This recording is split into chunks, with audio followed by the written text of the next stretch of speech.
গল্পের ক্লাইম্যাক্স জিনিসটা কি তা বোঝাতে গিয়ে এক লেখক শুরু করলেন নিজের জীবনের এক অবিশ্বাস্য অভিজ্ঞতা। এক জ্যোৎস্না রাত, এক ভয়ঙ্কর পাহাড়ি নদী আর এক শ্মশান যাত্রীর দল, এই দিয়েই শুরু হয়েছিল সেই রাতের ক্লাইম্যাক্স। ম্যাজিক সারপ্রাইজ এফ চ্যানেলের পক্ষ থেকে আপনাদের স্বাগত। আজ আমরা শুনব অমর কথা শিল্পী বিভূতিভূষণ বন্দ্যোপাধ্যায়ের লেখা একটি অনবদ্য ছোট গল্প, যা গল্পের ভেতরেই লুকিয়ে রেখেছে গল্পের শিল্পকে। গল্প ক্লাইম্যাক্স। আমার নিজের একটা অভিজ্ঞতা থেকে গল্পটা ফেঁদেছি। উদ্দেশ্য গল্পের ক্লাইম্যাক্স জিনিসটা কি তাই বা বোঝানো। শ্রোত্রী বা শিষ্যা আমার স্ত্রী এবং তার 14 বর্ষীয়া ভগ্নিসা মীরা। প্রথমে সংজ্ঞাটা সম্বন্ধেই ধারণাটুকু পরিষ্কার করে দিলাম। বললাম, ক্লাইম্যাক্স হচ্ছে কোনো রচনা বা রচনাংশের চরম পরিণতি। সে রচনা গল্প, উপন্যাস, কাব্য, মহাকাব্য যাই হোক, কোনো একটা বিশিষ্ট ব্যাপক অনুভূতিকে ধাপে ধাপে তুলে নিয়ে গিয়ে একেবারে চূড়ান্ত পর্যন্ত ঠেলে দেওয়া হলো ক্লাইম্যাক্স। সেদিক থেকে বিচার করতে গেলে যেমন সমগ্র বইখানার শেষাংশ তার ক্লাইম্যাক্স হতে পারে, তেমনি তার একটা অধ্যায় বা আরও খণ্ডিত অংশেও একটি বিশেষ অনুভূতি বা পরিস্থিতির ক্লাইম্যাক্স সৃষ্ট হতে পারে। এই ক্লাইম্যাক্সটিকে ঠিকমতো ফুটিয়ে তোলাতেই রচনা বা রচনাংশের সার্থকতা। ক্লাইম্যাক্স জিনিসটা খুব পরিষ্কার রূপ নিয়ে ওঠে কোনো তীব্র অনুভূতি নিয়ে রচনার মধ্যেই। তাতে পাঠক বা শ্রোতা তীব্র উৎকণ্ঠার মধ্যে এমন আত্মবিস্তৃত হয়ে যেতে পারে যে একেবারে বাহ্যজ্ঞান হারিয়ে বসতে পারে। কি বলছি, কি করছি, কোথায় আছি সে বিষয়ে কোনো সম্বিতি থাকে না। এমনকি পরিণতিটা যতই খারাপ হোক, হঠাৎ উল্টে গেলে একটা আশাভঙ্গের ধাক্কাও লাগে বুকে। মীরার দিকে চেয়ে বললাম, এই সবের জন্যেই তো তোমার দিদি বই হাতে করে রান্নাঘরে ঢুকলে শুক্তো হয়ে যায় টক, অম্বল হয়ে যায় তেতো, দুধ হয়ে যায় নোনতা, ডাল হয়ে যায়। স্ত্রী বললেন, গল্পটা বলবে তো, বসি। ব্যাখ্যা করতে হয়তো শুধু ওর কাছেই করো। বসো বলে আরম্ভ করে দিলাম। একবার দিন 7 জন্যে আমি আমার বন্ধু বিকাশের ওখানে বেড়াতে যাই। দ্বিতীয় কিংবা তৃতীয় দিনের কথা। বিকাশ একটা বিশেষ দরকারে সকালেই বাইরে বেরিয়ে গেল, ফিরবে খানিকটা রাত করেই। সমস্ত দিনটা বই পড়ে আর এদিক ওদিক করে সন্ধ্যার একটু আগে মনে হলো খানিকটা বাইরে ফাঁকা জায়গায় না হয় বেরিয়ে আসি। বিকাশ এলেই তো আবার শহর দেখা, রাজবাড়ি দেখা, পার্টি, ক্লাব এইসব আরম্ভ হবে। ট্রেনে আসবার সময় শহর থেকে আন্দাজ মাইল 2 দূরে একটি জায়গা ভালো লেগেছিল। একটা বেশ চওড়া নদী, তা কলকাতার গঙ্গার প্রায় আধা আধি হবে। সব নিয়ে ওপরে একটা ন্যাড়া পুল, তার উপর দিয়েই গাড়িটা এলো। দূরে দূরে পাহাড়, কাছেও পাহাড় না হোক এখানে ওখানে কিছু টিলা ছড়ানো, কয়েকটা বেশ খানিকটা উঠেও গেছে। আমাদের গাড়িটা পাস করল ঠিক সূর্যাস্তের মুখে। পাহাড়ে নদী, মাঝখানে শুধু কয়েকটা জলের রেখা ছড়ানো রয়েছে, বাকি সমস্তটাই ধুধু করছে বালি। সেই গেরুয়া রঙের বালির উপর প্রচণ্ড সূর্যের রাঙা রশি পড়েছে ছড়িয়ে। গাংচিলের ছোট বড় ঝাঁক বাসায় ফিরছে। জলের ধারে চঞ্চল কাদা খোঁচার গায়ে সোনালি রোদটা ঝিকঝিক করে উঠছে। সমস্তটুকু মনে গেঁথে গিয়েছিল যেন। জানতাম বিকাশকে বলতে যাওয়া বৃথা, কেননা যারা বইয়ের নেশায় ডুবে থাকে তাদের মতন কবি বলো, উপন্যাসিক বলো, কোনো লেখককেইও বিশেষ পছন্দ করে না, অর্থাৎ তার ওই অংশটাকে ন্যাক নজরে দেখে না। স্ত্রী একটু বক্রদৃষ্টিতে চেয়ে শুনছিলেন। ওকে কটাক্ষ করছি ভেবে মন্তব্য করলেন, কেউই দেখে না ন্যাক নজরে। বললাম, আমি অবশ্য ঠিক সে জিনিসটি দেখতে পাব না, কেননা বাড়ি থেকে বেরোতেই সূর্যাস্ত হয়ে যাচ্ছে। পৌঁছব ক্রোশখানেক পথ হেঁটে, তবে শুক্লপক্ষের মাঝামাঝি যাচ্ছে। একটা অন্য রূপে দেখতে পাব, সে বোধহয় আরও ভালোই হবে। রেলের লাইন ধরে একটু পা চালিয়েই গেলাম। যখন পৌঁছলাম তখন সূর্য একেবারেই ডুবে গেছে। শুধু আকাশে এদিক ওদিক ছড়ানো যে মেঘের টুকরোগুলো রয়েছে তাতে একটু একটু রঙের পোঁচ লেগে রয়েছে, কোনোটাতে হালকা, কোনোটাতে একটু গাঢ়। আকাশের মাঝখানে চাঁদটা স্পষ্ট হয়ে আসছে। আমি পুলটা পেরিয়ে একেবারে ওপারে চলে গিয়ে লাইন থেকে নেমে পাশেই একটা ছোট্ট টিলার উপরে গিয়ে বসলাম পশ্চিমমুখ হয়ে। সামনে হাত 5 পরেই নদীর তীরটা গেছে নেমে। দেখলাম আগে বেরোবার কথা যে মনে পড়েনি খুব ভালোই হয়েছে। এমন একটি পরিপূর্ণ স্তব্ধতার মধ্যে আমি বহুদিনই পাইনি নিজেকে। এর আগে কখনো পেয়েছি বলেই মনে পড়ছে না। চঞ্চল জীবনের সব শব্দ গেছে থেমে। শুধু অনেক দূরে নদীটা একটা বাঁকের পর যেখানে জ্যোৎস্নার মধ্যে মিলিয়ে গেছে খুব ক্ষীণ একটা পাখির ডাক। খুব সম্ভবত চোখাচোখি ওরা শুনেছি দূরে আলাদা আলাদা থেকে এরকম করে ডাকতে থাকে পরস্পরকে। বোধহয় ভাবে এতে দাম্পত্য কলহের সম্ভাবনাটা একেবারে দূর না হোক কমে আসে। একেবারে কাছে জীবন্ত কোনো শব্দই নেই, শুধু একটা টানা হাওয়া, যেটাকে আমার কেমন করে যেন মনে হচ্ছিল এই যে মুমূর্ষ দিনটি পৃথিবীর কাছ থেকে শেষ বিদায় নিচ্ছে তারই যেন দীর্ঘশ্বাস। এরকম অবস্থায় মনটা আপনিই কি করে এক হয়ে যায়। এই রকম পরিস্থিতির সঙ্গে আমারও বয়স তো প্রায় 40-এর কাছাকাছি। আমারও জীবনের সন্ধ্যা হয়ে আসছে, এইবার বিদায়ের পালা। এই মনে করে চোখের পাতা ভিজে ভিজে হয়ে আসছে, একটা দীর্ঘশ্বাসও ঠেলে আসছে বুকে। এমন সময়, মীরা, জিজ্ঞেস করো বাজে কথাই চলবে? তাহলে উঠি, আমার কাজ আছে ঢের। সাহিত্যিক নই। এবার অন্যরকম ভাব, বেশ গুরুতরই মনে হলো। আমি স্বভাবদোষে পড়ে গিয়েছিলামই একটু ঘোরে, তাড়াতাড়ি সামলে নিয়ে আবার শুরু করে দিলাম। দীর্ঘশ্বাসটা ঠেলে আসছে বুকে। এমন সময় যেন হুঁশ ফিরে এলো। নিজের মনেই বললাম, বারে, এরকম যদি বাজে কাব্যিতে বসে এখানে, তাহলে তো সমস্ত রাতই বসে থাকতে হবে। তখন বেশ খানিকটা কেটেও গেছে ওখানে, ফিরতে অনেকটা পথও, তার উপরে নতুন জায়গা। ভাবলাম এইবার উঠে পড়া যাক, কিন্তু ভাবুকতাটুকু মন থেকে জোর করে ঠেলে সরিয়ে দিলেও জায়গাটার নিজের একটা মোহ আছেই। মনে হলো আরেকটু বসে যাই, এই সুযোগ তো জীবনে বেশি আসে না। এই রকম উঠবার কথা মনে হতেই আরেকটু বসে যাই করে করে অনেক বাড়ি হয়ে গেল। কেমন যেন অদ্ভুত মনে হলো। কোনো আত্মীয় কুটুম্বের বাড়ি গেলে যেমন ধরো যখন তোমাদের বাড়ি যাই, একবার এর কথায় একবার ওর কথায় আটকে যেতে হয়, এখানে জায়গাটাই যেন টেনে টেনে রাখছে। বেশ খানিকটা এইভাবে কাটার পর হঠাৎ একসময় যেন আমার চমক ভাঙল, যেন কোথায় বা কিসের মধ্যে তলিয়ে গিয়েছিলাম। হয়তোবা নিজের চেষ্টা সত্ত্বেও এই আবার ভেসে উঠলাম। ভেসেও যে উঠলাম তাও একটা নতুন পরিস্থিতির মধ্যে। সমস্ত জায়গাটা একেবারে নিস্তব্ধ, সেই যে হাওয়ার সনসনিটুকু ছিল তাও আর নেই। তোমরা আবার চেটে যাবে নইলে বলা যেত।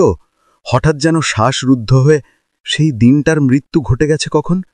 আমার নিজের অনুভূতিটাও গেছে একেবারে বদলে।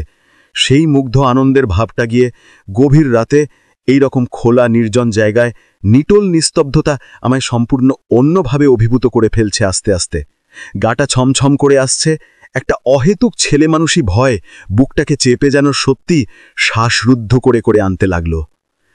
এক ভয়াল নিস্তব্ধতা গ্রাস করেছে লেখককে। এই নির্জন রাতে কি ঘটতে চলেছে তার সাথে।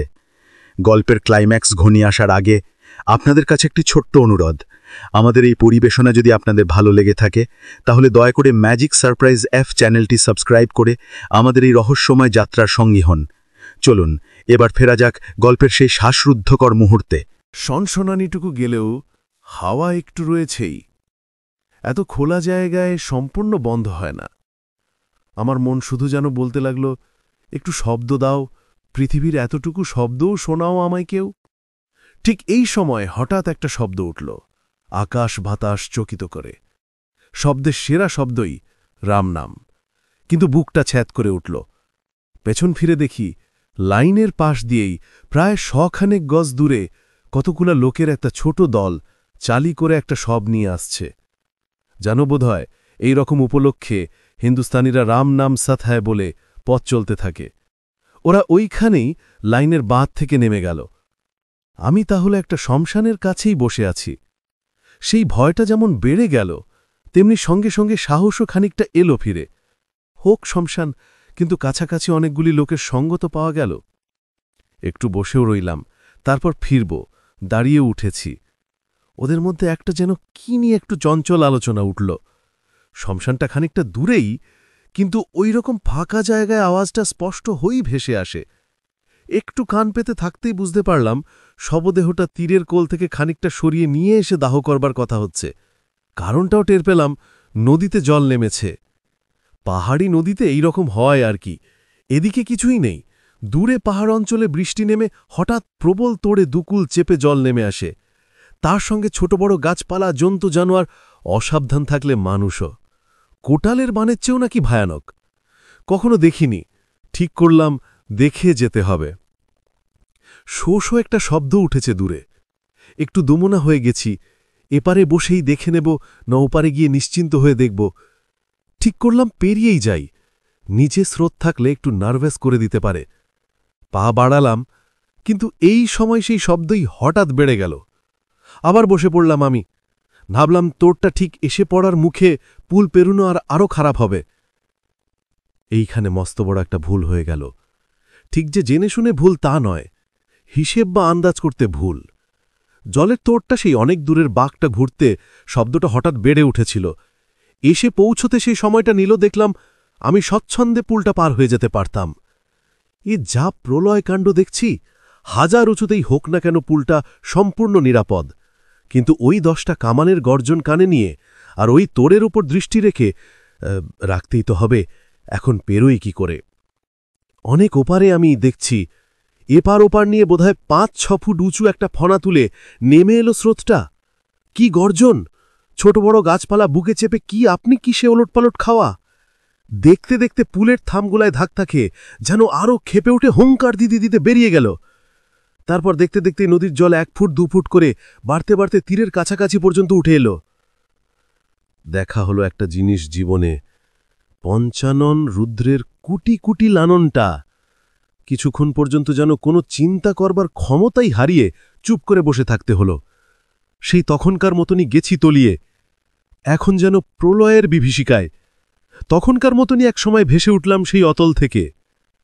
চিন্তা হলো, পেরোই কি করে।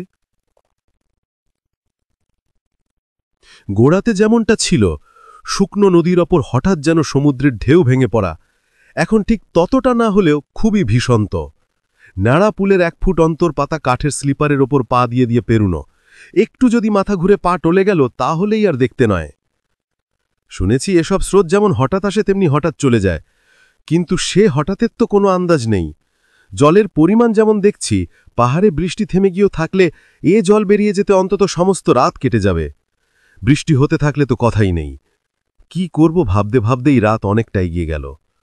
ঘড়িটা নিয়ে যাইনি, কিন্তু আকাশে চাঁদ যেমন ঢলে পড়েছে নিচে, প্রায় বোধহয় 10টা হয়ে এলো। এরকম ভাবতে ভাবতেই হঠাৎ একটা কথা মনে হলো, একজন সঙ্গী পাওয়া গেলে বোধহয় সুবিধে হতো। যদি নেমে গিয়ে ওদের বলি একজন কাউকে দেয়, শুধু পুলটা পেরিয়ে দিতে আসতে। আমার চিন্তাটাই যেন রূপ নিয়ে আমার পাশে এসে পৌঁছালো। দেখি আমার পেছন দিয়ে কখন একটা লোক এসে রেলের বাঁধের ওপর উঠতে যাচ্ছে। বলতে ভুলে গেছি, আমি গেছিলাম পুজোর ছুটিতে। পুজো শেষ করে বেশ একটু ঠান্ডার ভাব এসে গেছে তখন। লোকটার গায়ে আগাগোড়া একটা চাদর জড়ানো, মাথার ওপর দিয়েও ঘুরিয়ানা। এদিকে বেশ সরলই বলে মনে হলো। একেবারে তালের মাথায় পেটে কথাটা বলতে যাচ্ছিলাম, ওই যেন এতক্ষণ লক্ষ্য করেনি, হঠাৎই দেখতে পেয়ে দাঁড়িয়ে পড়ে আমায় জিজ্ঞেস করল, বাবু, আপনি অসময়ে এখানে বসে যে? হিন্দিতেই করল জিজ্ঞেস। বললাম, দেখো না, বেড়াতে এসেছিলাম, আচমকা নদীতেই বান্ডিকে এসে। পেরুতে ভয় হচ্ছে? একটু অদ্ভুতভাবে হাসল লোকটা। মনে হলো তাতে যেমন ভরসা দেওয়ার চেষ্টা আছে, তেমনি একটু যেন ব্যঙ্গও রয়েছে মেশানো। বলল, অমন হয় পেরুতে ভয়, ভয়ঙ্কর নদীই তো, কিন্তু আসলে ভয়ের কিছুই নেই। এই তো আমিই যাচ্ছি, আসুন না। আসবেন? আসুন তাহলে, আমার আবার সময় নেই। বলতে বলতেই পা বাড়িয়েছে। আমি তাড়াতাড়ি নেমে এসে সঙ্গ নিলাম। ও আগে আগে, আমি ঠিক পেছনে। পুলের উপর উঠে যেতে যেতে একটু কথাও হলো। আমি জিজ্ঞেস করলাম, তুমি ওই ওদের দলের লোক? যেন ওদিক থেকেই উঠে এলে মনে হলো। বলল, হ্যাঁ। কোথা থেকে আসছো তোমরা? কি একটা নাম বলল, মনে নেই। একটা জিনিস লক্ষ্য করছি, লোকটার বেশ সহজ সিধা চাল দেখেই হোক বা যে জন্যেই হোক, আমিও বেশ স্বচ্ছন্দে স্লিপারের উপর পা ফেলে ফেলে এগিয়ে চলেছি। ভয়ের ভাবটা একেবারেই নেই। সেই কথাই বললাম ওকে। বললাম, একজন সঙ্গী পেলে সত্যি বড় সুবিধে হয়। তোমার আবার দেখছি পা খুব শক্ত, একটুও এদিক ওদিক হচ্ছে না। আমার যে অভ্যেস হয়ে গেছে। তবে হ্যাঁ, এ কথা ঠিক বলেছেন যে একজন সঙ্গী পেলে ভালোই হয়, নইলে এ অবস্থায় বড় যেন একলা আর অসহায় বোধ হয় না? বললাম, সত্যিই তাই, খুব পেয়ে গেলাম তোমায়, কপালের জোর বলতে হবে আমার। আবার ঘুরেছে, সেই রকম হেসে বলল, কপালের জোর কি আমারই নয়? কেমন পথের মাঝেই পেয়ে গেলাম আপনাকে, যেন আমার জন্য বসেছিলেন নাকি? আমিও হেসেই বললাম, তা ভিন্ন আর কি, কিন্তু হ্যাঁ, ঠিক কথা, ভুলেই যাচ্ছিলাম। তো তুমি সবাইকে ছেড়ে হঠাৎ এমন করে একলা নদী পেরোতে যাচ্ছ? যাচ্ছই বা কোথায়? এবার আর কথায় নয়, এ প্রশ্নের উত্তরটা একেবারে অন্যভাবে পাওয়া গেল। দেখি কেউ নেই আর আমার সামনে। ঠিক পরের মুহূর্তটা আমার কি হয়েছিল মনে নেই। খোলা ঠান্ডা হাওয়া থাকার জন্যে বা যে কারণেই হোক, সম্বিত ফিরে আসতে নিশ্চয়ই দেরি হয়নি। দেখি পুলের মাঝখানে একটি স্লিপার প্রাণপণে আঁকড়ে ধরে পড়ে আছি। বিপদটা খুব উগ্রগোছের হওয়ার জন্যেই বোধহয় জ্ঞানটা বেশ তাড়াতাড়ি আর স্পষ্ট হয়েই ফিরে এলো। লোকটার আর লোক বলি বা কি করে? প্রত্যেকটি কথা তার আসল অর্থে ফুটে ফুটে উঠল আমার কাছে। বুঝতে বাকি রইল না কি দুকুল হারা নদী পার হয়ে ওর কাছে এই নদী যে গোষ্পদ মাত্র এখন। সত্যি কত যে অসহায়, কি যে একা।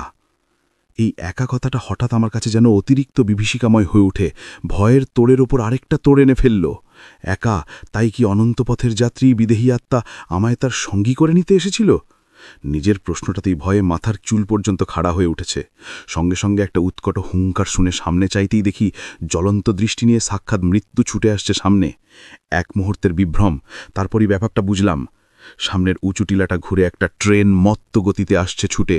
তার ইঞ্জিনের সার্চলাইট এসে পড়েছে আমার ওপর। দেখেছে ড্রাইভার, প্রাণপণে হুইসিল দিতে দিতে সতর্ক করতে করতে ছুটে আসছে। কিন্তু ফল কি আর সতর্কতার? মৃত্যু আমার দুই দিকেই, সামনে ওই, নিচে এই বিক্ষুব্ধ প্রলয় পয়ধি। তবু ঝাঁপিয়েই পড়ে লোকে এই অবস্থায়, কিন্তু শরীরের সমস্ত স্নায়ু আমার একেবারে শিথিল হয়ে গেছে।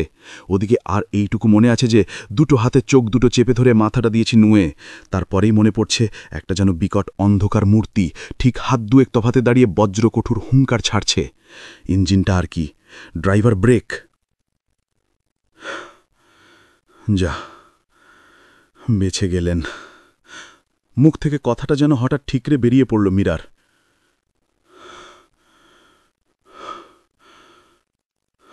তীব্র উৎকণ্ঠায় হাত দুটো মুঠো করে বুকের ওপর চেপে ধরেছিল, আলগা হয়ে গেল। স্ত্রীও ঠিক ওই ধরনেরই কিছু বলে ফেলতে যাচ্ছিলেন। সামলে নিয়ে ওর পিঠে একটা মৃদু চর বসিয়ে দিয়ে বলল, ধুৎ, অমন করে বলে, হুশ হারাস যে গল্প শুনে। ভাগ্যিস, বলে আরও খানিকটা সামলে নিলেন। এই ছিল বিভূতিভূষণ বন্দ্যোপাধ্যায়ের লেখা অনবদ্য ছোট গল্প ক্লাইম্যাক্স। আশা করি গল্পের এই ক্লাইম্যাক্স আপনাদেরও শ্বাসরুদ্ধ করে দিয়েছিল। এইরকম আরও সুন্দর সুন্দর গল্প শুনতে আমাদের YouTube channel magic surprise F subscribe করুন এবং পরবর্তী গল্পের নোটিফিকেশন সবার আগে পেতে বেল আইকনটি ক্লিক করতে ভুলবেন না। গল্পটি আপনার কেমন লাগলো তা আমাদের জানাতে লাইক ও কমেন্ট করুন এবং আপনার বন্ধু ও প্রিয়জনের সাথে শেয়ার করে এই রোমাঞ্চকর মুহূর্তের ভাগিদার হন। আবারও দেখা হবে নতুন কোনো গল্পে। ধন্যবাদ। ৫৫ বছর ধরে পক্ষাঘাতে বিছানায় শুয়ে থাকা এক বৃদ্ধা, তার সেবা করতে এসে একের পর এক আয়া কেন পালিয়ে যায়? কেউ বা করে আত্মহত্যা। এই গল্প এক ভয়ঙ্কর রহস্যের, যা এক নতুন আয়া মলিনার জীবন চিরদিনের জন্য বদলে দিতে চলেছে। ম্যাজিক সারপ্রাইজ এফ চ্যানেলের পক্ষ থেকে আপনাদের স্বাগত। আজ আমরা শুনব লেখক কামাক্ষী প্রসাদ চট্টোপাধ্যায়ের লেখা একটি অসাধারণ মনস্তাত্ত্বিক আহরর গল্প গিন্নিমা। দরজার কড়া নাড়বার শব্দ শুনে যে আঁতবুড়ি মানুষটা দরজা খুলল, তার পরনের কাপড়ে হলুদের ছোঁপ। চাউনিটা কেমন যেন। মলিনাকে সে বলল, গিন্নিমার সেবা যত্ন করতে এসেছ বাছা? আমি তরকারিটা চড়িয়েছি, এসো, তোমাকে আশীর্বাদ করছি, ভালোয় ভালোয় বাড়ি যেন ফিরে যেতে পারো। মলিনা বেশ ভ্যাবাচাকা খেয়ে গেল। এসেছে আয়ার কাজ করতে, ভালোয় ভালোয় কেন যে সে বাড়ি ফিরতে পারে, কেন বুড়ির আশীর্বাদ, কিচ্ছু সে বুঝতে পারল না। এই আঁতবুড়ি মানুষটা পাগলি পাগলি ধরনের, আপন মনেই কথা কয়। রান্নাঘরে যাবার সময় আপন মনে গজগজ করতে করতে সে বলে চলল আবার, জোয়ান ছুরি, কতগুলো ছুরির সর্বনাশ হতে দেখলাম যে। নারায়ণ নারায়ণ, মেয়েটা যেন বাঁচে, ঢলঢলে মুখোটা আমার সেই মেয়েটার মতো। নারায়ণ নারায়ণ, মেয়েটা যেন। তরকারি সাঁতলে মলিনাকে বলল, খুব সাবধান, প্লেটে টেটে যেন কিছু না পড়ে, ইদিক উদিক হলেই গিন্নিমা তুলকালাম করবে। প্লেটে খাবার সাজিয়ে দোতলায় গিন্নিমার ঘরের ভেজানো দরজার সামনে পৌঁছে মলিনার বুকের ভিতরটা দূর দূর করে উঠল। কেন যে হাত পা শিরশির করতে লাগল সে বুঝল না। আয়ার কাজ সে নতুন করছে না, প্রায় 5 বছর হলো করছে, মিলনের সঙ্গে বিয়ের পর থেকেই, নইলে সংসার চলে না। কিন্তু এমনটা তো কই আগে কখনো হয়নি। ভয়ে ডর নেই বলে মনে তার বেশ গর্ব ছিল, কিন্তু আজ এ কি ব্যাপার? নিজের উপর সে বিরক্ত হল। তারপর বেশ সন্তর্পণে হাঁটু দিয়ে ভেজানো দরজাটা খুলে সে ঘরের ভিতরে গেল। রাস্তার দিকে দক্ষিণের জানালার একটা পাটি খোলা, আর সব জানালা বন্ধ। ঘরটায় তাই আবঝা আলো। খাটটা জানালা থেকে হাতখানেক দূরে। পরপর 3টে বালিশে মাথা রেখে গিন্নিমা শুয়ে। শীতকাল, তাই গিন্নিমার শরীর লেপে ঢাকা, শুধু 2টো হাত আর মুখ বেরিয়ে আছে। লেপ ঢাকা শরীর ছোটখাটো পাহাড়ের মতো, আর হাত তো নয়, যেন হাতির পা। ঝুলে পড়া গাল দুটোর মধ্যে কত স্তর যে মেদ জমেছে কে জানে। মনে হয় তার শরীরে থলথলে মেদের নিচে হাড়গোড় বলে কিছু নেই, কিন্তু চোখ দুটো অসম্ভব তীক্ষ্ণ। চোখে চোখ পড়লে বুকের ভিতরটা হিম হয়ে আসে, সাপের চোখের মতো। এরকম নিষ্ঠুর চাউনি, এরকম মোটা শরীর জীবনে মলিনা দেখেনি। সে শুনেছিল 55 বছর ধরে পক্ষাঘাতে গিন্নিমা বিছানায় শুয়ে। 55 বছর হাঁটাচলা নেই, তাই বেজায় মোটা হয়ে পড়েছেন। কোনো দিন এরকম মানুষের মুখোমুখি যে হতে হবে মলিনার কল্পনাতেই ছিল না। কুতকুতে চোখ দুটোর তীক্ষ্ণ দৃষ্টিতে মলিনাকে বিধে বাজখাই স্বরে গিন্নিমা বললেন, তুই তাহলে নতুন ছুরি, আয়ার কাজ করতে এসেছিস। বেশ বেশ, পাশের টেবিলে ট্রেটা নামা, কাছে আয়, ভালো করে দেখি। ট্রে নামিয়ে খাটের পাশে দাঁড়িয়ে গিন্নিমার চোখ দুটোর দিকে আবার তাকাতেই মলিনার মাথার মধ্যে সব কিছু যেন উল্টোপাল্টা হয়ে গেল। মনে হলো তার শরীরের মধ্যে দিয়ে যেন কারেন্ট বয়ে যাচ্ছে। মনে হলো সে যেন ডুবতে বসেছে, তার শরীরটা যেন গলে যাচ্ছে। মনে হলো এই ঘরটা যেন নেই, খাট, চেয়ার, টেবিল, আলমারি নেই, গিন্নিমাও যেন নেই। আছে শুধু কুতকুতে 2টো চোখ আর ভয়ঙ্কর একটা নিষ্ঠুর চাউনি। এক অদ্ভুত অনুভূতি গ্রাস করছে মলিনাকে। এই শয্যাশায়ী বৃদ্ধার চোখের দৃষ্টিতে এমন কি আছে যা তাকে অবশ করে দিচ্ছে। গল্পের সবচেয়ে ভয়ঙ্কর অংশে যাওয়ার আগে আপনাদের কাছে একটা ছোট্ট অনুরোধ। আমাদের এই পরিবেশনা যদি আপনাদের শিরদাঁড়ায় শীতল স্রোত বইয়ে দিয়ে থাকে, তবে দয়া করে ম্যাজিক সারপ্রাইজ এফ চ্যানেলটি সাবস্ক্রাইব করে আমাদের এই রহস্যময় যাত্রার সঙ্গী হন। চলুন এবার ফেরা যাক গল্পের সেই শ্বাসরুদ্ধকর মুহূর্তে। আর কিছু নয়, কিন্তু সেটা মাত্র কয়েক মুহূর্তের জন্য।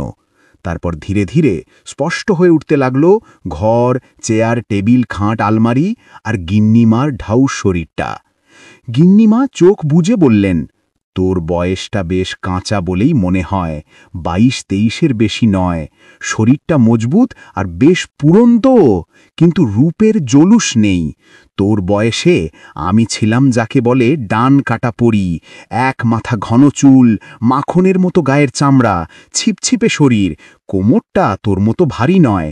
কত ছোড়া যে মাথা ঘুরিয়ে দিতাম, কত ছোড়া যে আমার সঙ্গে প্রেম করার জন্য হন্যে হয়ে ঘুরত, যদি জানতিস। কিন্তু আজ 55 বছর ধরে বিছানায় পড়ে, 55 বছর মেঝে পা দিইনি, কিন্তু সেদিনগুলোর কথা ভুলিনি, যখন রূপসী ছিলাম, যখন জোয়ান ছিলাম, যখন যৌবন ছিল। গিন্নিমার কথা শুনে তার জন্য মলিনার কিন্তু বিন্দুমাত্র করুণা হল না। তার শরীরের অবশ ভাবটা আর নেই, কিন্তু তার বদলে মাথার মধ্যে হঠাৎ শুরু হয়েছে অসহ্য একটা যন্ত্রণা। মাথার মধ্যেকার দপদপ যেন কানের মধ্যে ধাক্কা দিচ্ছে। মলিনা তখন ঘর থেকে এক দৌড়ে একতলার রান্নাঘরে আঁতবুড়ি মানুষটার কাছে পালাতে পারলে বাঁচে। হঠাৎ সুর পাল্টে গিন্নিমা বলে উঠলেন, এই ছুরি, জবুথবু হয়ে দাঁড়িয়ে রইলি কেন? বালিশগুলো একটু উঁচু করে দে, নইলে খাবো কি করে? মলিনা বালিশগুলো ঠিকঠাক করছে, এমন সময় গিন্নিমা অচমকা তার ডান হাতের কবজিটা চেপে ধরল। এই মেদবহুল থলথলে হাত দুটোর মধ্যে এমন প্রচণ্ড শক্তির কথা কে কল্পনা করতে পেরেছিল? গিন্নিমার ঠোঁটে একটা ধূর্ত হাসি ফুটে উঠল। তারপর অন্য হাত দিয়ে মলিনার কনুই থেকে কাঁধ পর্যন্ত হাত বোলাতে লাগলেন। একবার আলতোভাবে চিমটি কাটলেন। হাত বোলাতে বোলাতে গিন্নিমা বলে চললেন, তুই ভেবেছিলিস আমি একটা থলথলে বুড়ি? মোটেই নয়। শুধু খাবারে আমার তৃপ্তি নেই। জোয়ান বয়সের দিনগুলোর কথা একটুও ভুলিনি, জোয়ান বয়সের গা শিউলোনো আয়েসগুলোর কথা। ভেবেছিস বুঝি ডবকা ছুরি বলে একাই সেগুলো ভোগ করবি? তাই না। তোর সিথিতে সিঁদুর, নিশ্চয়ই তাহলে বিয়ে হয়েছে, বরটা বেঁচে আছে। তোর বরের গল্প করে যা। ছোকরা লম্বা, জোয়ান, কি রকম জোয়ান, রোজ তোর সঙ্গে প্রেম করে, কবার করে প্রেম করে, খুব তাগড়া, খুব তাগড়া, বলে যা, বলে যা, বলে যা, কেমন করে প্রেম করে, কেমন করে প্রেম করে। মরিয়া হয়ে একটা ঝাঁটকায় তার হাত ছাড়িয়ে নিল। সঙ্গে সঙ্গে গিন্নিমার স্বর থেমে গেল। চোখের পাতা বুজে এলো। তারপর ফাঁকা চোখে ট্রের দিকে থলথলে হাতটা তিনি বাড়ালেন। রান্নাঘরে সে যখন পৌঁছালো, সর্বাঙ্গ তার থরথর করছে, গা গুলিয়ে গুলিয়ে উঠছে। কি ঘিনঘিনে মন, কি জঘন্য মন! তার ইচ্ছে করছিল সবকিছু আছড়ে আছড়ে কানতে। বালতি থেকে মগ মগ জল তুলে দু হাতে হুড়ুড় করে সে ঢালতে লাগল। আধবুড়ি মানুষটা তার দিকে সামান্য অবাক হয়ে তাকিয়ে বলে চলল, এর মধ্যেই গিন্নিমার সঙ্গে খিটিমিটি বাঁধিয়েছ বাছা। মানুষটার সঙ্গে মানিয়ে চলা যে খুবই কঠিন সে কথা মানছি, তবে পরের বাড়িতে চাকরি করতে গেলে অনেক কিছু সইতে হয়, তাই খুব সমঝে চলো। কত মেয়েকেই যে দেখতে পেলাম মায়ার কাজ করতে, কেউই টিকতে পারে না।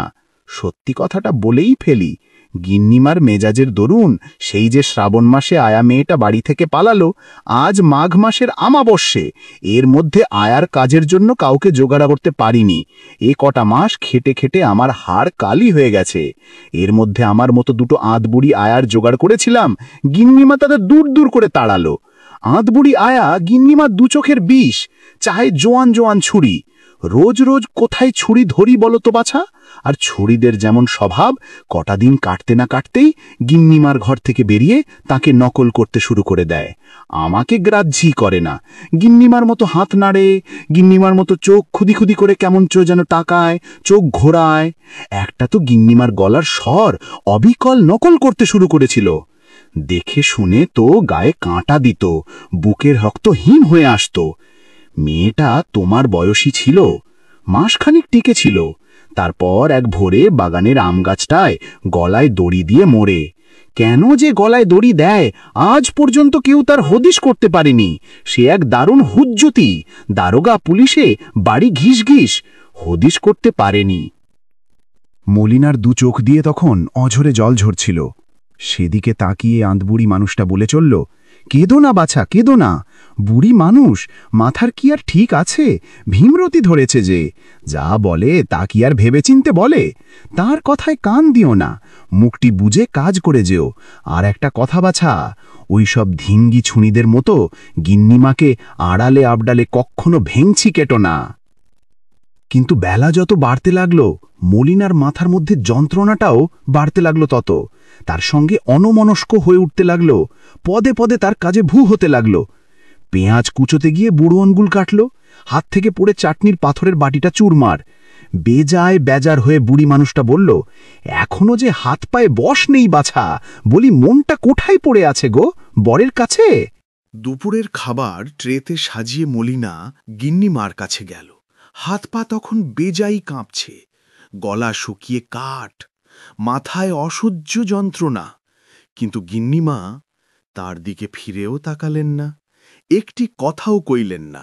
মলিনা রান্নাঘরে ফিরে গেল, কাঁপা হাতে বাসনপত্র ধুলো, কোনো মতে নাকে মুখে কিছু গুঁজল আর কেবল ভাবতে লাগল 7:30 কখন বাজবে, কখন তার বরের ছুটি হবে, কারখানার ডিউটি সেরে মিলন তাকে কখন নিয়ে যেতে আসবে তার স্কুটারে। মাথাটা যেন ছিঁড়ে যাচ্ছে। মিলন, মিলন, কখন তুমি আসবে? মিলন, মিলন। বুড়ি মানুষটার কাছ থেকে রাতের খাবার ট্রে নিয়ে গিন্নিমার ঘরে মলিনা যখন ঢুকল, তখন সে মনস্থির করে ফেলেছে, গিন্নিমা যদি আগের মতো তার গায়ে হাত বোলাতে বোলাতে নির্বিঘ্নে কথাগুলো বলেন, তাহলে সে আর ছেড়ে কথা বলবে না। নখ দিয়ে ফালি ফালি করে ফেলবে থলথলে মুখটা, গেলে দেবে তার সাপের মতো ক্রুচ চোখ দুটো।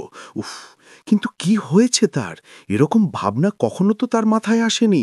আর মাথায় তার এমন যন্ত্রণা আর তো কখনো হয়নি। কিন্তু কি আশ্চর্য, এবারও গিন্নিমা তার দিকে ফিরেও তাকালেন না, একটি কথাও কইলেন না। মলিনা রান্নাঘরে ফিরে কাঁচের বাসনগুলো ধুলো, তারপর নিজের মুখ হাত পরিষ্কার করে পুরনো হাতব্যাগ থেকে সিঁদুর কৌটো বার করে কপালে পড়ল বেশ বড়সড় লাল একটা টিপ।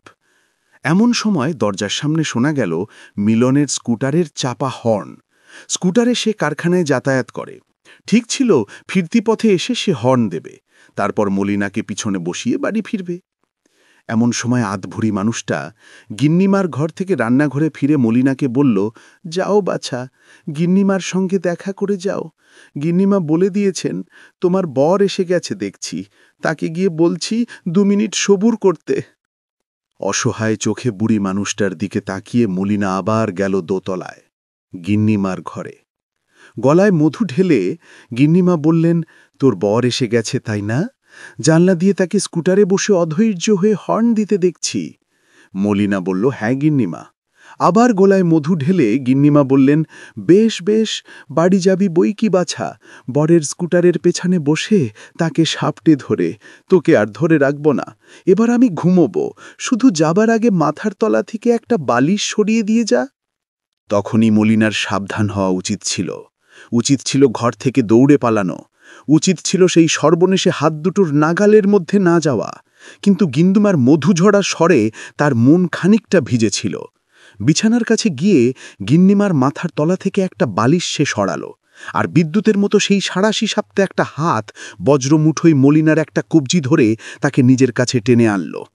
মলিনার গলা তখন শুকিয়ে কাঠ, যন্ত্রণায় মাথাটা যেন ছিঁড়ে যাচ্ছে, আর গিন্নিমা সাপের মতো হিস হিস করে বলে চলেছেন, না রে হরি, স্কুটারের পেছনে বসে বরকে সাপটে ধরে তোর আর বাড়ি ফেরা হবে না। জোয়ান বরটার সঙ্গে জীবনে আর রাতভর আয়ুষ করে শিউরে শিউরে উঠে প্রেম করা হবে না। বরটা তোর কোন দিন টের পাবে না সে কথা।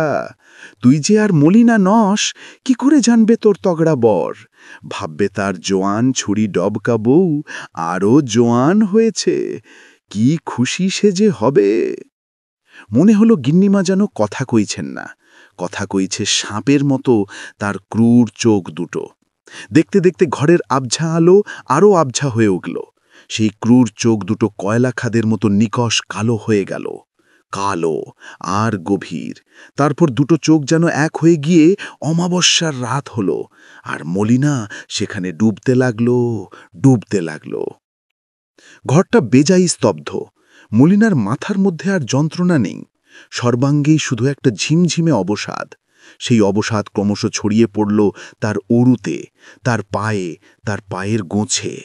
পা দুটো তার কি মোটা হয়ে গেছে, লেপের তলায় ছড়িয়ে রয়েছে, সাড়া নেই কোনো পায়ে। নিজেকে দেখতে লাগলো মলিনা। বিছানা ছেড়ে সে উঠল, কোমরের কষি আঁট করল, ঠিকঠাক করে নিল তার আঁচল। বড় আয়নায় নিজেকে দেখে মুখ টিপে হাসল। তারপর দরজা খুলে বেরিয়ে গেল। তারপর শুনতে পেল সিঁড়িতে তার চটি পড়া পায়ের চটফট শব্দ। এই প্রথম সে টের পেল 55 বছর ধরে সে হাঁটেনি, জীবনে আর কোনো দিন সে হাঁটতে পারবে না। দুটো হাত তার নিষ্পিস করতে লাগল। কি আশ্চর্য, হাত দুটোই তার কি আশ্চর্য ক্ষমতা! জানলা দিয়ে সে দেখল মিলনের স্কুটারের পিছনে সিটে বসে সে তাকে সাপটে ধরেছে। মিলনের গলা তার কানে এলো, এত দেরি কেন? নিজের স্বর সে শুনতে পেল, গিন্নিমা মাথার বালিশ সরাতে ডেকেছিলেন।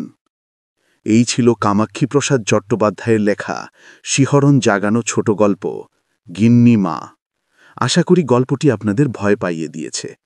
এই রকম আরও সুন্দর সুন্দর হরর গল্প শুনতে আমাদের YouTube channel magic surprise F subscribe করুন এবং পরবর্তী গল্পের নোটিফিকেশন সবার আগে পেতে বেল আইকনটি ক্লিক করতে ভুলবেন না। গল্পটি আপনার কেমন লাগলো তা আমাদের জানাতে লাইক ও কমেন্ট করুন এবং আপনার প্রিয়জনদের সাথে শেয়ার করে এই ভয়ঙ্কর মুহূর্তের ভাগিদার হন। আবারও দেখা হবে নতুন কোনো গল্পে। ধন্যবাদ। কি হয় যখন এক সদ্য পাশ করা যুবক চাকরির জন্য এক ভূতুড়ে বাড়িতে বাসা ভাড়া নেয়, যেখানে প্রতি রাতে এক কঙ্কালসার বৃদ্ধ তার বিছানার ওপর হাঁটু গেড়ে বসে থাকে আর জ্বলন্ত চোখে তাকিয়ে থাকে তার দিকে। ম্যাজিক সারপ্রাইজ এফ চ্যানেলের পক্ষ থেকে আপনাদের স্বাগত। আজ আমরা শুনব লেখক প্রভাত কুমার মুখোপাধ্যায়ের লেখা একটি অসাধারণ ভৌতিক কাহিনী।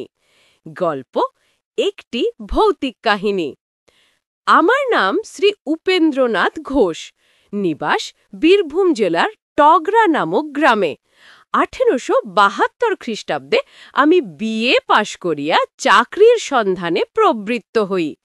কয়েক মাস ধরিয়া বহু স্থানে বহু আবেদন করিলাম, কিন্তু কোনো রূপ ফল হইল না।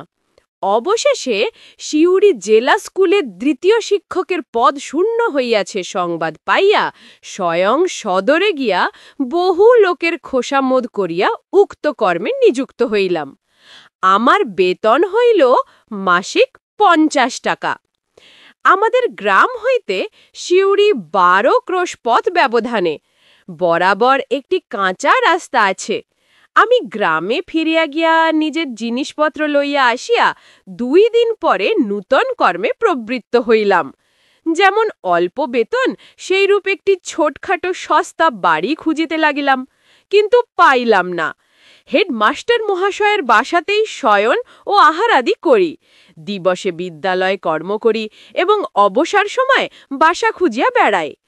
অবশেষে শহরের প্রান্তে একটি বৃহৎ খালি পাকা বাড়ির সন্ধান পাইলাম। বাড়িটি বহুকাল খালি পড়িয়া আছে, স্থানে স্থানে ভগ্ন, তথাপি বাসোপযোগী কয়েকখালি ঘর তাহাতে ছিল। মাসিক ৫ শিকা মাত্র ভাড়া দিলেই বাড়িখানি পাওয়া যায়। কিন্তু গুজব এই যে বাড়িটিতে ভূত আছে। তখন আমি সদ্য কলেজের ছোকরা, ইয়াং বেঙ্গল, ভূতের ভয়ে যদি পশ্চাৎপদ হই তবে আমার বিদ্যামর্যাদা একেবারে ধূলিসাৎ হইয়া যায়। সুতরাং বাড়ি লওয়াই স্থির করিলাম। কিন্তু অত দূরে একাকী থাকা নিরাপদ নহে, চোর ডাকাতের ভয়ও তো আছে। তাই একজন সঙ্গী অনুসন্ধান করিতে লাগিলাম। একজন জুটিয়াও গেলেন। তিনি আমাদেরই স্কুলের ৪র্থ শিক্ষক, নাম রাসবিহারী মুখোপাধ্যায়। যদিও তিনি বিএ পাশ করেন নাই, তথাপি কলেজে অধ্যয়ন করে আছেন এবং নিজেকে ইয়াং বেঙ্গল শ্রেণীভুক্তই মনে করেন। তাহার পূর্ব বাসায় কিছু অসুবিধা হইতেছিল, তাই তিনি আমার সহিত যোগদান করিয়া সেই বাড়িটি লইতে প্রস্তুত হইলেন। একজন পাচক ব্রাহ্মণ স্থির করা গেল, কিন্তু তাহারা রাত্রিকালে সে বাড়িতে থাকিতে অস্বীকৃত হইল। বলিল, কাজকর্ম সারিয়া আমাদিগকে খাওয়াইয়া দাওয়াইয়া রাত্রি ৯টার মধ্যেই আপন আপন গৃহে ফিরিয়া যাইবে। কি করি, তাহাতেই সম্মত হইতে হইল। পরবর্তী রবিবার প্রাতে জিনিসপত্র লইয়া সেই বাড়িতে গিয়া বাস করিলাম। বাড়িটি বহুকালের নির্মিত, চারিদিকের প্রাচীর স্থানে স্থানে ভগ্ন। গোমহিষাদি নিবারণ করিবার জন্য বাঁশের বেড়া বাঁধা আছে।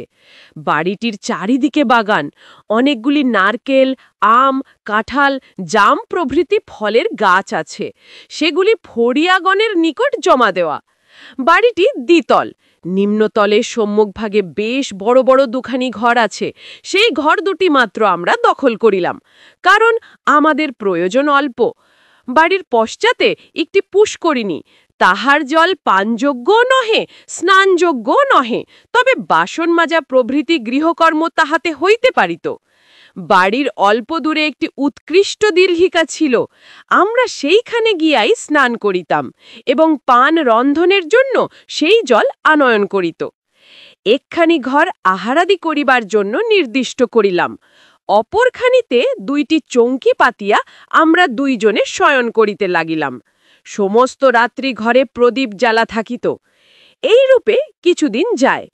ইতিমধ্যে দশহরার ২ দিন ছুটি হইল, সেই সঙ্গে একটা রবিবারও পাওয়া গেল। আমি বাড়ি গেলাম।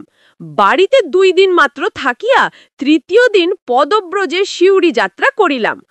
আমাদের গ্রামের ১ ক্রোশ পরে হাতছালা বলিয়া একটি গ্রাম আছে। পূর্বে এখানে স্থানীয় জমিদারের অনেকগুলি হাতি বাঁধা থাকিত। হাতিশালা হইতে হাতছালা নামটি উৎপন্ন হইয়াছে। সেই গ্রামের প্রান্তে সড়কের ধারে একটি মন্দির আছে। সেই মন্দিরে রামপ্রসন্ন মজুমদার নামক একজন ব্রাহ্মণ সর্বদা বাস করেন এবং আপনার তপজপে নিযুক্ত থাকেন। তিনি একজন সিদ্ধ পুরুষ বলিয়া বিখ্যাত। চতুষ্পার্শ্ববর্তী গ্রামের লোকেরা তাহাকে যথেষ্ট শ্রদ্ধা ভক্তি করে। সেইখান দিয়া যাইতে যাইতে দেখিলাম মজুমদার মহাশয় খড়ম পায়ে দিয়া মন্দিরের বাহিরে দাঁড়িয়ে আছেন। দেখিয়া রাস্তা হইতে নামিয়া গিয়া আমি তাহাকে প্রণাম করিলাম। আশীর্বাদ করিয়া তিনি আমাকে বলিলেন, বাবা, তুমি কোথা যাইতেছ? আমি উত্তর করিলাম, শিউরি স্কুলে আমার মাস্টারি চাকরি হয়েছে। দশহরার ছুটিতে বাড়ি আসিয়াছিলাম, কল্ল স্কুল খুলিবে, তাই ফিরিয়া যাইতেছি। মজুমদার মহাশয় একটু চিন্তা করিয়া বলিলেন, বাবা, আজ কি তোমার না গেলেই নয়? আজ বাড়ি ফিরিয়া যাও, কল্ল তখন যাইও। আমি বলিলাম, কল্ল স্কুল খুলিবে, আমার নূতন চাকরি, কামাই হওয়াটা বড় খারাপ কথা, সুতরাং আমাকে ওরূপ আজ্ঞা করিবেন না। মজুমদার মহাশয় বলিলেন, তুমি কোথায় বাসা লইয়াছ? শহরের দক্ষিণ অংশে একটি পুরাতন খালি বাড়ি ছিল, সেইটা ভাড়া লইয়া আমি ও আমাদের স্কুলের অন্য একটি মাস্টার রাসবিহারী মুখোপাধ্যায় একত্র বাসা করিয়াছি। বলিয়া মজুমদার মহাশয়কে প্রণাম করিয়া আমি পথ চলিতে লাগিলাম। বেলা আন্দাজ 2টার সময় শিউরি পৌঁছিলাম। স্নান আহার করিতে 5টা বাজিয়া গেল। আহার করিয়া বারান্দায় বসিয়া তামাক খাইতেছি, এমন সময় দেখি আমাদেরই গ্রামের একজন কৈবর্ত বৃহৎ লাঠি ঘাড়ে করিয়া আসিয়া উপস্থিত হইল। তাহাকে দেখিয়া বিস্মিত হইয়া আমি জিজ্ঞাসা করিলাম, কি রে, তুই হঠাৎ কোথা থেকে এলি? সে বলিল, আজ্ঞে, মা ঠাকুরানী এই চিঠি দিয়েছেন এবং এই একটি কবচ আপনার হাতে পড়ার জন্য পাঠিয়ে দিয়েছেন। বলিয়া চিঠি ও কবচ দিল। মায়ের পাঠানো রাম কবচ আর সিদ্ধ পুরুষের সতর্কবাণী। এক অজানা বিপদের আশঙ্কায় উপেন্দ্রনাথের মন ছেয়ে গেছে। সেই ভূততুড়ে বাড়িতে আজ রাতে কি অপেক্ষা করছে তার জন্য। গল্পের সবচেয়ে রোমাঞ্চকর অংশে যাওয়ার আগে আপনাদের কাছে একটি ছোট্ট অনুরোধ। আমাদের এই পরিবেশনা যদি আপনাদের ভালো লেগে থাকে, তাহলে দয়া করে ম্যাজিক সারপ্রাইজ এফ চ্যানেলটি সাবস্ক্রাইব করে আমাদের এই রহস্যময় যাত্রার সঙ্গী হন। চলুন এবার ফেরা যাক গল্পের সেই শ্বাসরুদ্ধকর রাতে। চিঠি পড়িয়া দেখিলাম মাতা ঠাকুরানী লিখিতেছেন, তুমি বাড়ি হইতে যাত্রা করিবার পর রামপ্রসন্ন মজুমদার মহাশয় আসিয়াছিলেন এবং একটি কবচ দিয়া বলিলেন, মা, তোমার ছেলে আজ প্রাতে শিউরি রওনা হইয়াছে। পথে তাহার সঙ্গে দেখা হইল, তাহার জন্য আমি এই রাম কবচ আনিয়াছি। তুমি যেমন করিয়া পারো আজই এই কবচটি তোমার ছেলেকে পাঠিয়ে দাও এবং বিশেষ করিয়া লেখো যেন আজই সে কবচটি ধারণ করে। আর লিখিয়া দাও, যদি কোনো রকম ভয় পায় তবে যেন তারক ব্রহ্ম নাম জপ করে। এই কবচের গুণে এবং নামের বলে সে সকল বিপদ হইতে মুক্ত হইবে। সুতরাং আমি ডিনু কৈবর্তকে দিয়া এই চিঠি আর কবচ পাঠাইলাম। প্রাপ্তি মাত্র রাম নাম স্মরণ করিয়া তুমি কবচটি ভক্তিপূর্বক দক্ষিণ হস্তে ধারণ করিবে, যেন কোনো মতে অন্যথা না হয়। ইহা তোমার মাতৃ আজ্ঞা জানিবে। পত্র ও কবচ লইয়া আমি দিনুকে বলিলাম, তুই আজ এখানেই থাকবি তো? তোর খাবার জোগাড় করি? সে বলিল, আজ্ঞে না, মা ঠাকুরানী বিশেষ করিয়া বলিয়া দিয়াছেন তুই নিজে দাঁড়িয়ে থাকিয়া কবচটি পড়িয়া দিবি এবং আজ রাত্রেই আসিয়া আমাকে সংবাদ দিবি যে আমার ছেলে কবচ পড়িয়াছে। সুতরাং তাহাকে থাকিবার জন্য আর অনুরোধ করিলাম না। তাহার হাতে 2 আনা পয়সা দিয়া বলিলাম, এই নে, বাজার হইতে কিছু মুড়ি মুড়কি কিনিয়া পথে খাইতে খাইতে যাইবি। তাহার সম্মুখে কবচটি আমি হস্তে ধারণ করিলাম। সে আমায় প্রণাম করিয়া বিদায় গ্রহণ করিল। সেদিন রাত্রে আহারাদির পর যথাসময় 2 জনে শয়ন করিলাম। উভয়ের চৌকির শিহরে 2টি বড় বড় জানালা খোলা ছিল। আকাশে মেঘ, মাঝে মাঝে গুড়ি গুড়ি বৃষ্টি পড়িতেছে। আবার মাঝে মাঝে প্রবল বায়ু আসিয়া মেঘকে উড়িয়া দিয়া একাদশীর চন্দ্রকে দৃশ্যমান করিতেছে। আমরা 2 জনে কিছুক্ষণ গল্পগুজব করিয়া নিস্তব্ধ হইলাম। পথশ্রমে কাতর ছিলাম, শীঘ্রই ঘুমিয়া পড়িলাম। অনেক রাত্রে হঠাৎ ঘুম ভাঙিয়া দেখি বাতাসে প্রদীপটা নিভিয়া গিয়াছে। ক্ষীণ মেঘপুঞ্জের অন্তরাল হইতে জ্যোৎস্না জানালা পথে প্রবেশ করিয়া বিপরীত দিকের দেওয়ালের একটা অংশ আলোকিত করিয়াছে। ঘুমে জড়িত চক্ষু অল্প খুলিয়া দেখিলাম যেন একটা কঙ্কালসার বৃদ্ধ আমার শয্যার ওপর হাঁটু গেড়ে থাবা পাতিয়া বসিয়া আছে এবং এক দৃষ্টে আমার প্রতি চাহিয়া রহিয়াছে। তাহার মুখখানা যেন বহুদিন রোগে শীর্ণ, গালের চামড়া ঝুলিয়া পড়িয়াছে।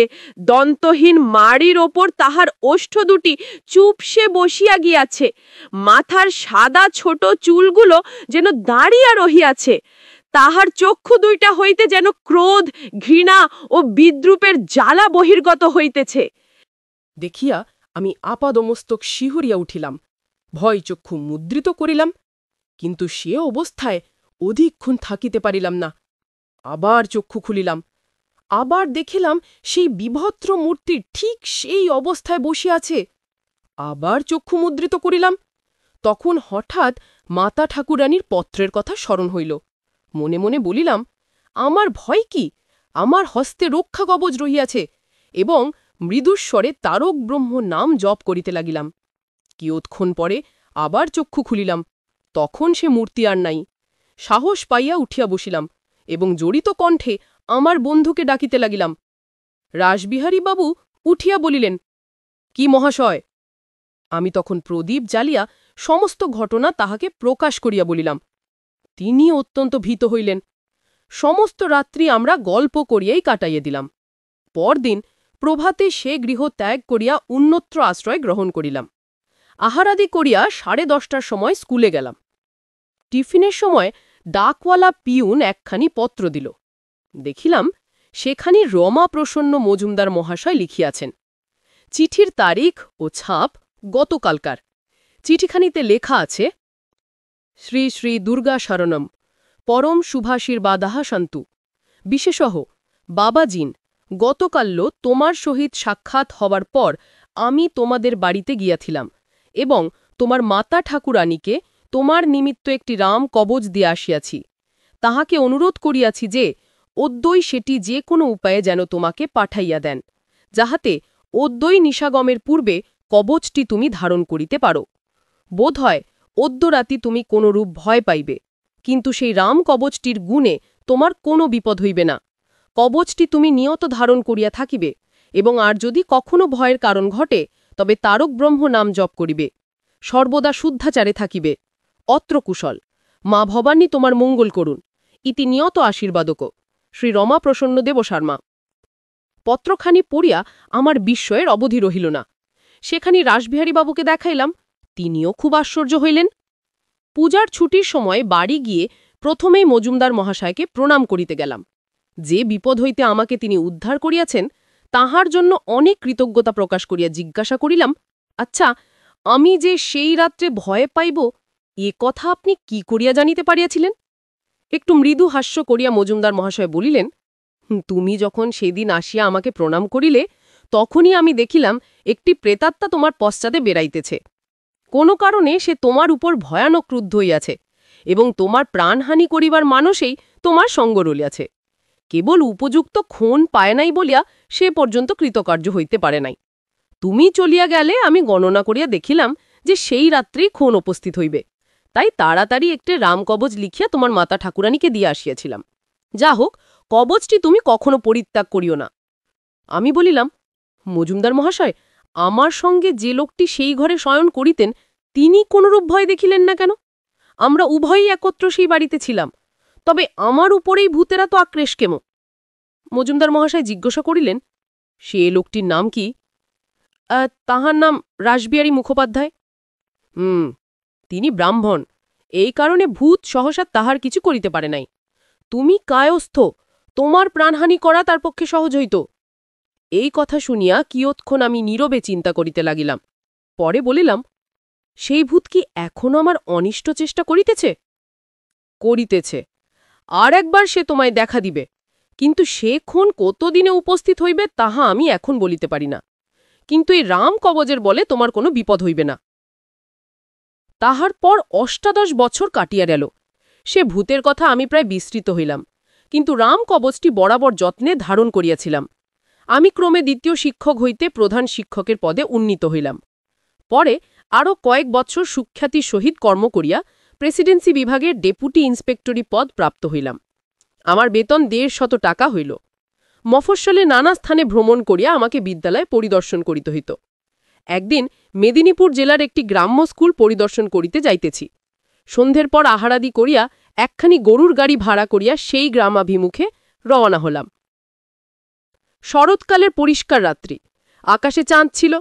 ডিস্ট্রিক্ট বোর্ডের পাকা রাস্তা দিয়া গাড়ি মন্থর গমনে চলিতেছে। আমি প্রথম শুইয়া একটু ঘুমাইবার চেষ্টা করিলাম। ঘণ্টা দুয়েক এপাশ ওপাশ করিয়া যখন কিছুতেই ঘুম হল না, তখন চক্ষু মুছিয়া উঠিয়া বসিলাম। দেখিলাম গাড়োয়ান তার বসিবার স্থানটুকুতে কোনো প্রকারে শুইয়া ঘুমিয়া পড়িয়াছে।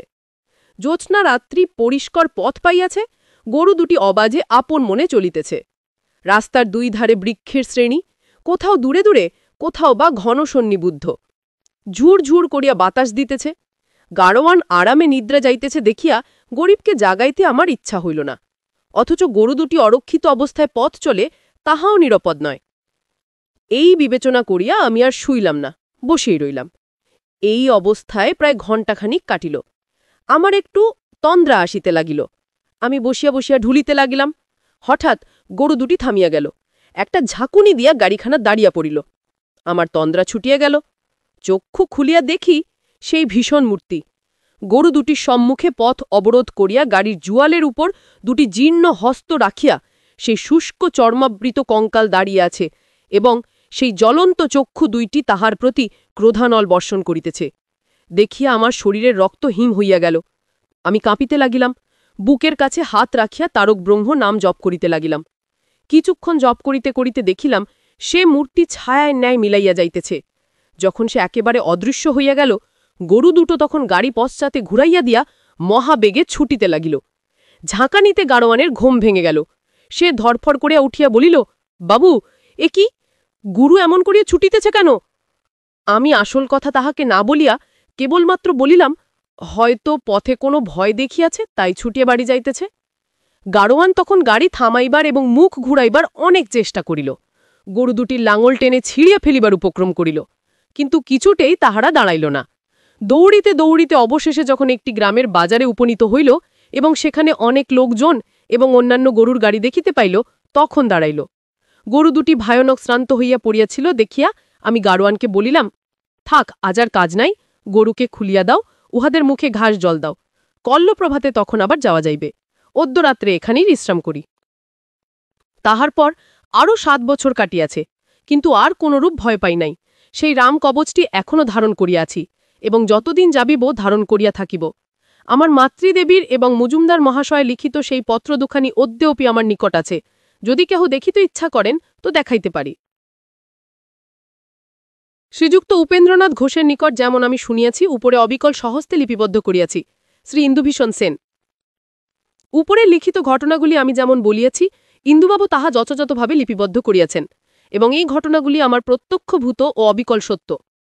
এই ছিল প্রভাত কুমার মুখোপাধ্যায়ের লেখা শিহরণ জাগানো একটি ভৌতিক কাহিনী। আশা করি গল্পটি আপনাদের ভয় পাইয়ে দিয়েছে।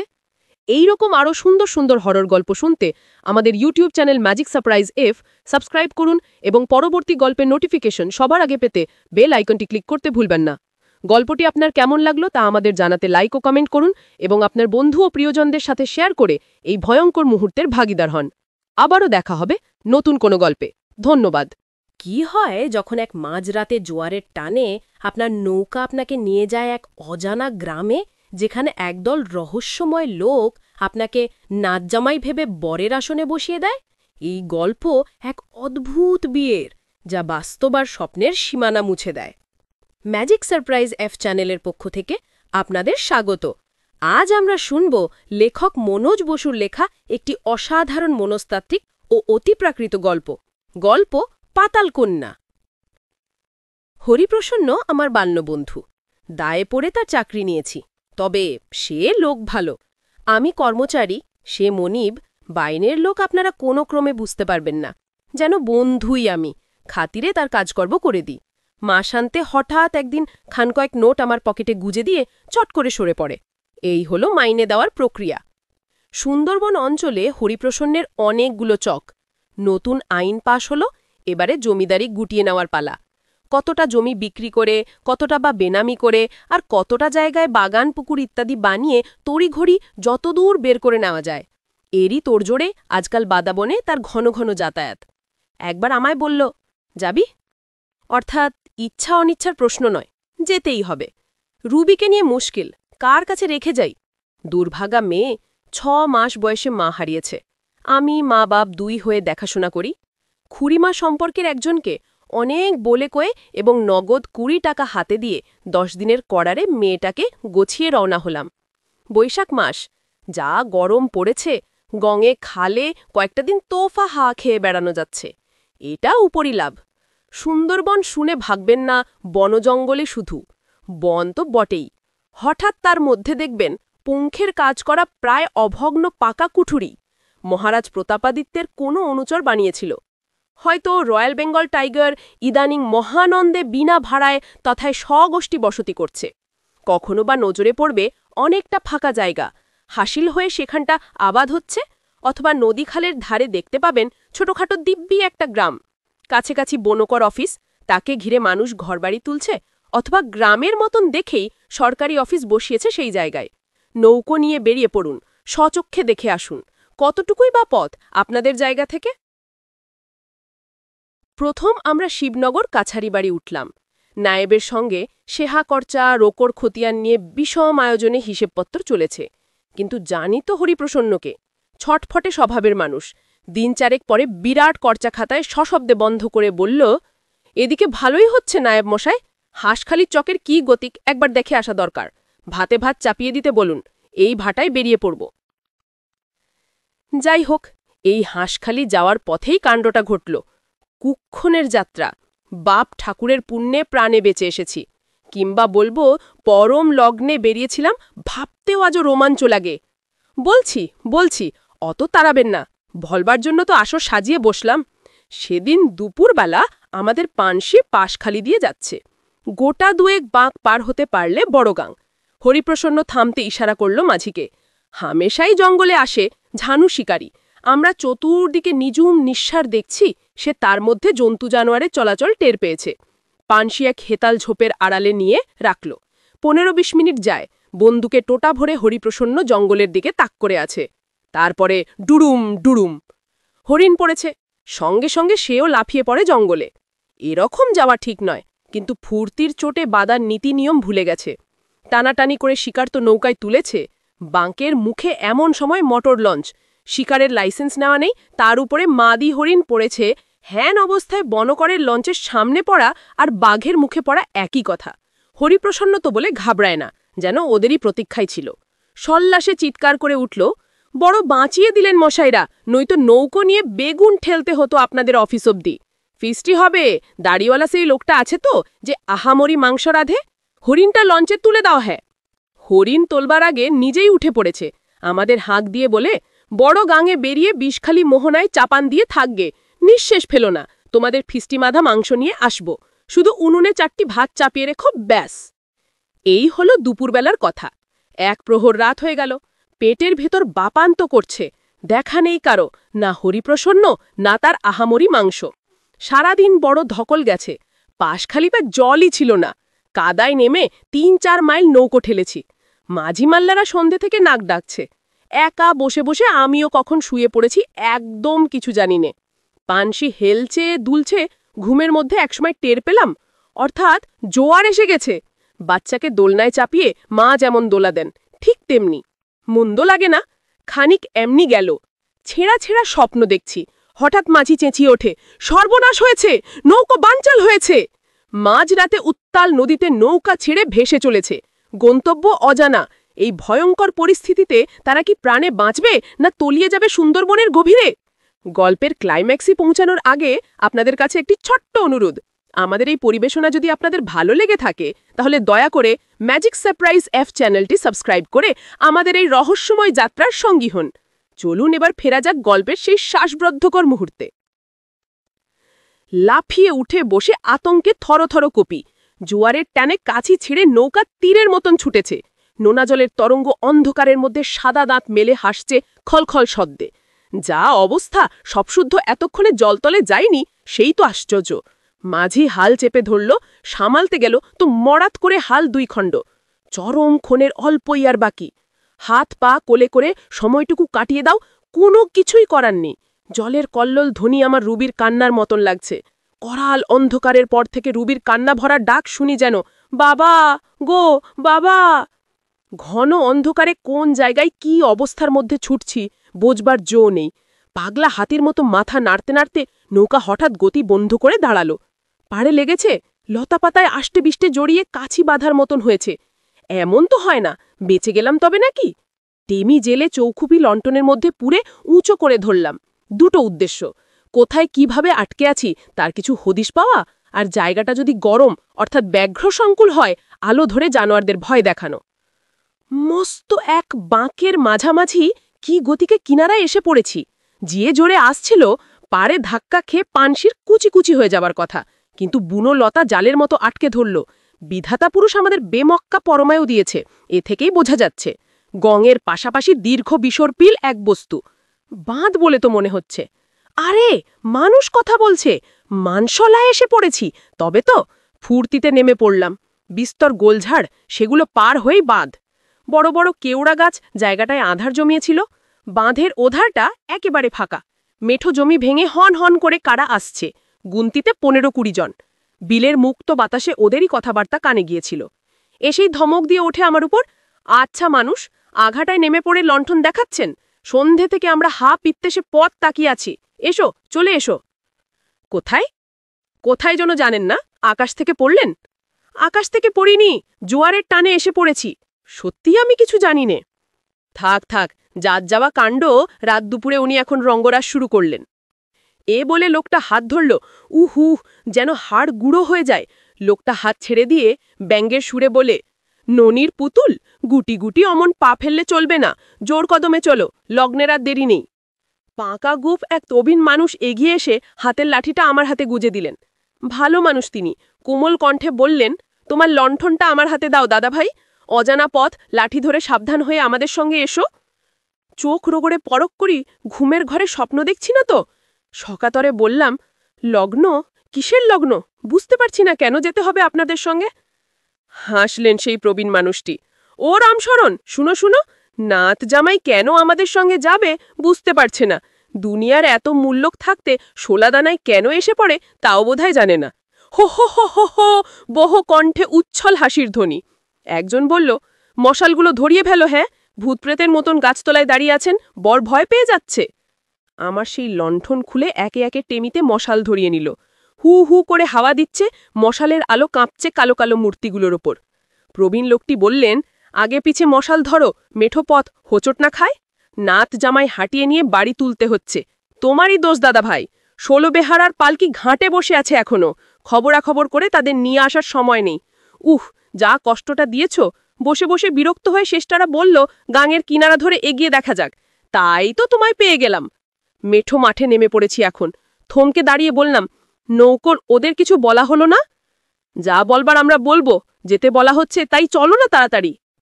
অধিক তর্ক করবার তাগত নেই।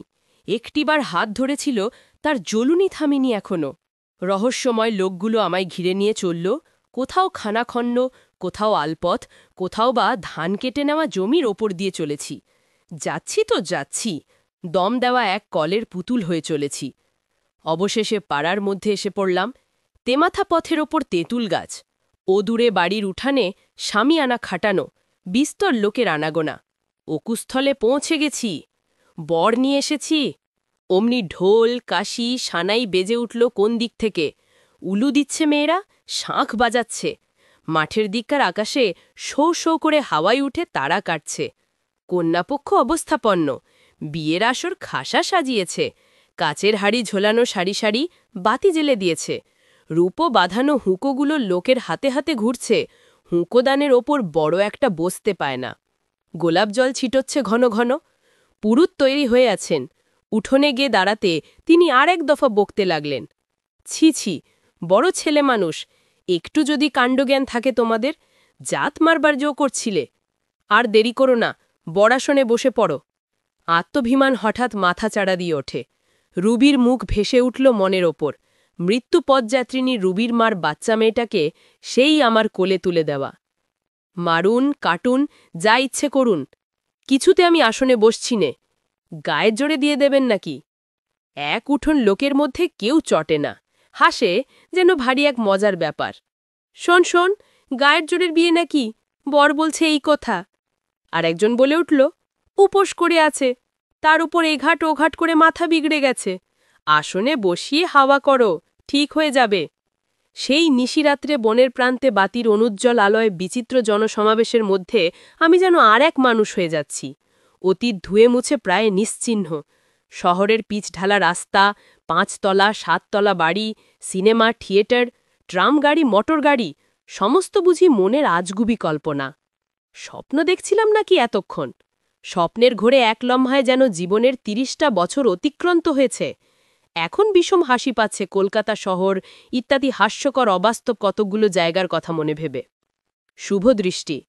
চৌকির ওপর দাঁড়িয়েছি, টোপরে চাদর ঢাকা দিয়ে, পিঁড়ির ওপর কোণে বসিয়ে 7 পাক ঘোরাচ্ছে। চোখ নিচু হয়ে আছে আমার। চোখ মেলে বউ দেখব, এর চেয়ে বেহায়াপনা আর কি হতে পারে? বুকের মধ্যে ঢিপ ঢিপ করছে। দেখন সরা জ্বালিয়ে দিয়েছে।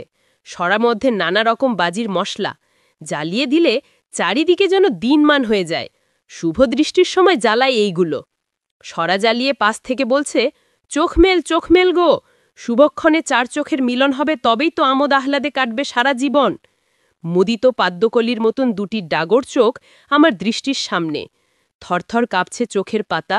ভোর রাত্রে পদ্মকলি এমনি করেই বুঝি পাপড়ি মেলে। সরার উজ্জ্বল আলোয় দেখলাম 2 চোখে দিঘির মতো কালো গভীরতা। জল উছলে পড়ল সেই দিঘি ছাপিয়ে চোখের প্রান্ত বেয়ে। কি তোমার মনোব্যথা ওগো কন্যা? ইচ্ছে করে আদর করে চোখ মুছিয়ে দিই, কিন্তু চারিদিকে এত মানুষ। লজ্জায় ঘাড় তুলতে পারি না, তো হাত দিয়ে চোখ মোছাবো? বাসর ঘরে এক শয্যায় আমরা দুজনে। কত রাত্রি হয়েছে বলতে পারবো না। মাটির দেওয়ালের কুলুঙ্গিতে পিলসুজের ওপর প্রদীপ জ্বলছে। মেয়ে বউগুলো ঠাট্টা তামাশায় অনেক জ্বালাতন করেছে। জানলার বাইরে এখনো পাতান দিয়াছে কিনা জানি নে। থাকুক, ঠোঁটই নড়ছে আমাদের। ঠোঁটে ঠোঁটে সামান্য ব্যবধান, কথাবার্তা কারো শুনতে হবে না। মন্ত্র পড়ার সময় নামটা পেয়েছি। পদ্ম, তুমি কেনেছিলে তখন? না তো। তাহলে কেন বলছো কানা তোমার বর? পদ্ম চুপ করে থাকে। আমায় পছন্দ হয়নি বোধহয়। ওমন বললে আমার কত কষ্ট হয় জানো? সকলে বলছিল তোমার মাথা খারাপ হয়ে গেছে। তুমি রাগ করতে লাগলে, বিয়েই কিছুতে বসবে না। আগে একবার বিয়ে হয়েছিল, তোমার একটা মেয়ে আছে। শুনে আমার ভয় করতে লাগলো।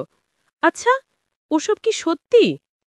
গোটা কলকাতা শহর যাই যাক স্বপ্ন হয়ে, কিন্তু আমার রুবি?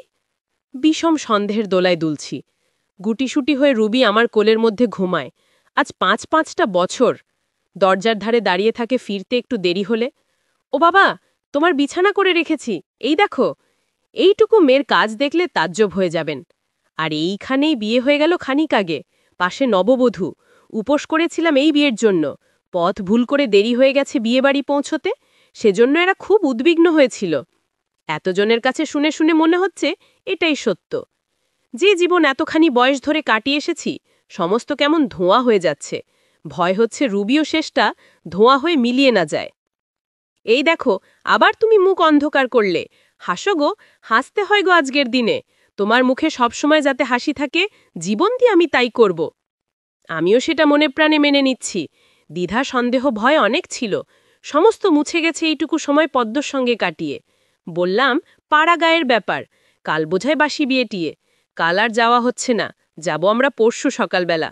গিয়েই তুমি রুবিকে কোলে তুলে নিও সকলের আগে, রুবির মা হয়েও। আমার মেয়ে যদি হাসে, দেখো কত হাসি হাসব তখন আমি। পদ্ম বলল, এরা যদি যেতে না দেয়? সে কি?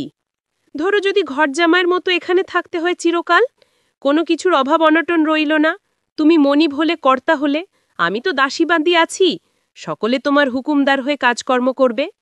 না না, রুবি তবে ভেসে যাবে নাকি? শুয়েছিল পদ্ম, উঠে বসল, খুঁটিয়ে খুঁটিয়ে জিজ্ঞাসা করে রুবির কথা খানিকক্ষণ। তারপর গুম হয়ে থেকে আস্তে আস্তে দরজা খুলে বাইরে চলে গেল। সামনে রোয়াক পার হয়ে কোন দিকে সে অদৃশ্য হয়ে গেছে। চাঁদ উঠেছে, খোলা দরজা এক ফালি জ্যোৎস্না ঘরের মধ্যে এসে পড়ল।